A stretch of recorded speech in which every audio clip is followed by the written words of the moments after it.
I was interested in mission. Now I'm first generation Irish, and I think my parents were venturesome people. Irish, maybe Viking. And I think I caught that spirit. And that's the spirit that I think I was looking for and found here in Maryknoll. I was working across the river here in a camp for boys from the city in Bear Mountain Park. And so I came over this way one time hitchhiking. And I met some seminarians, some Maryknollers. I remember one of the seminarians gave me this statue of Our Lady of Maryknoll. And I had to drag this statue along and hitchhike at the same time. Well, I was accepted into Maryknoll. I came here for my postulancy, and then I went up to Boston, Brookline in Massachusetts for the novitiate. And then I began to get assignments throughout Maryknoll.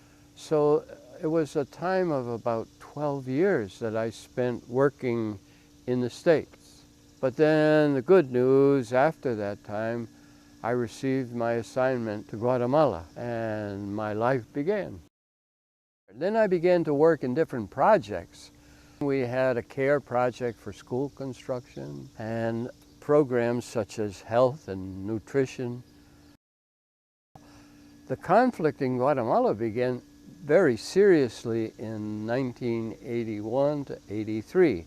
But I was there mostly through the 70s, and the situation was worsening all the time. The people began to leave the country, anything to save their families, save the kids.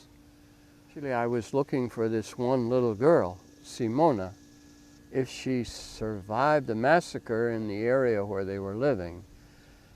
And she survived. It was through Simona that I ended up going up into the refugee camps in Mexico.